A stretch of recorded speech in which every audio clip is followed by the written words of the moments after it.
Jesus came to die for me. He came not to answer my questions, but ano daw, sabi ng choir? To answer my needs. And brothers and sisters in Christ, we come here to church, we connect with God every Sunday because we discover and we realize and we admit that we have a need. Amen? May pangangailangan tayo. We cannot live apart from God. We cannot survive apart from God.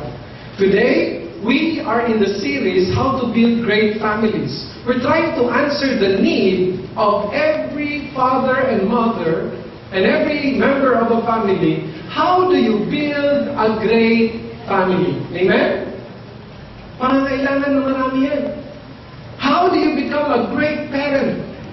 How do you enjoy parenting? Isn't that a need?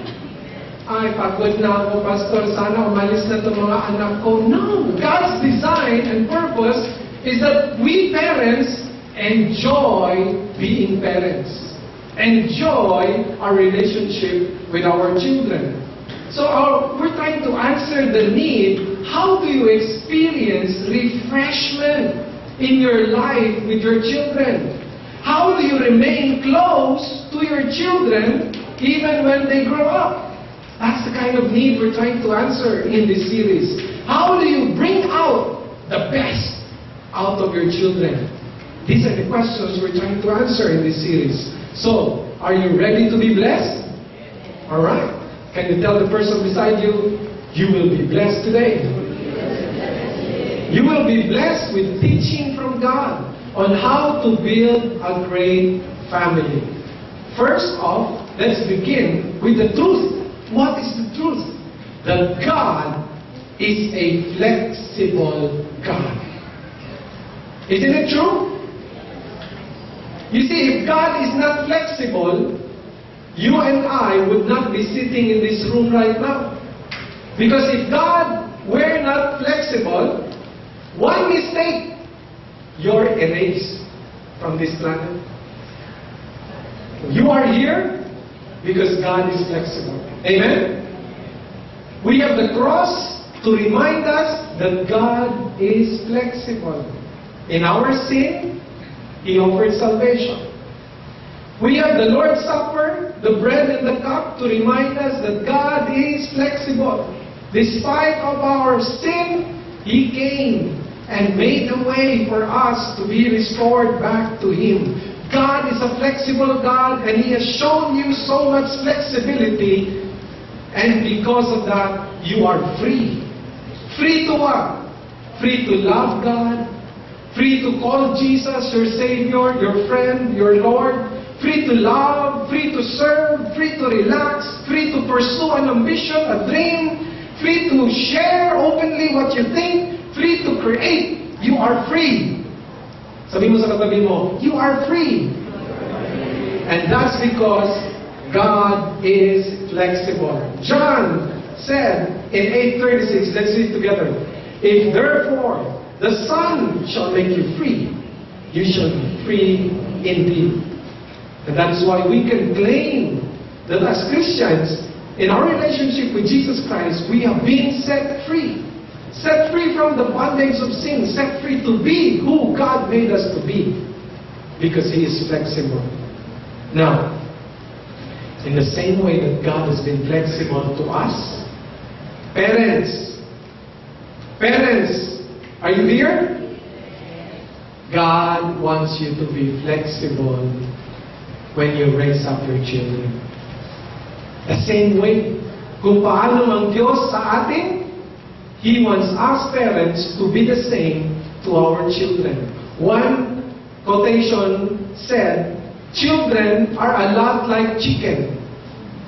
They need room to squawk, to lay a few eggs, to flap their wings, and even fly in the cage. Otherwise, one day, they will explode. And you will wake up wishing you had not been too rigid and protective of your children.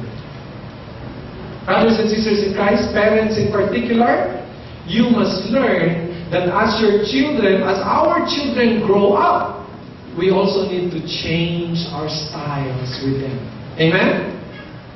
Children, if you're seated beside your dad or mom, tell them, are you ready to change, Pa? Come on. Are you ready to change? Alright? Because that's what it means. We're going to talk about flexible parenting. How we as parents need to adjust to the different stages of a child's growth.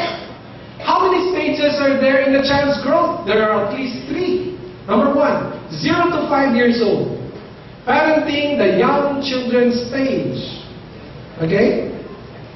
When the family is young, the children are very young, what's needed? Letter A. What's needed? Maintain strong discipline at this stage. Very strong discipline. Often, kailangan talaga. You need to discipline. Proverbs 13:24, let's read together. He who spares the rod hates his son. Do you love your children? 0 to 5 years old, pwedeng paluin. Okay? Sinabi ko palo. Hindi ko sinabing bugbog. Palo lang. Okay? The Bible says so. 0 to 5, he who spares the rod hates his son. But he who loves him, what? Disciplines him diligently. And do you know that the Hebrew word for diligently can also mean early in the day? Diligently. Early in the day. So it means, when the Bible says you must discipline your child diligently, or as to mean what? Early in the day, meaning 0 to 5 years old, you start disciplining your children. No? Ay, 0 to 5 pa lang yan eh. Cute-cute pa lang yan. No? Binasag yung baso. Ay, cute! Pinumba yung video camera. Ang cute talaga ng anak ko. Sinipa, binali yung halaman. 0 to 5 years old. Ang cute ng anak ko. Right? Bumaba sa penthouse. Ang cute! That's not good parenting. The Bible says 0 to 5, discipline. If it means spanking, go spank. The child has to learn early that if he commits wrong, he will suffer pain. But if he commits right, he will have reward. That's it. Yun lang ang gusto mong itanim sa isip. That's what you want the child to grow up with. The message that if he disobeys, if he does something wrong, he will suffer. If he does something right, he will be rewarded. That's it. That's why 0 to 5, discipline as often as you can, discipline early. Proverbs 22:15 says, foolishness is bound up in the heart of a child. Ano ibig sabihin yan? Foolishness is bound up in the heart of a child, meaning a child, even at a young age, 0 to 5, while growing up, already knows what foolishness is. Have you ever noticed this? We never teach our children to disobey. Do you ever, parents? Do you ever teach your children, oh, ikaw anak, huwag ka sumunod? No! It just comes to them automatic. Ano sabi ng Bible? Foolishness, disobedience, it is what? Bound up in the heart of a child, kasama sa pagkabata. Now, how do you remove that stubbornness, that hard-headedness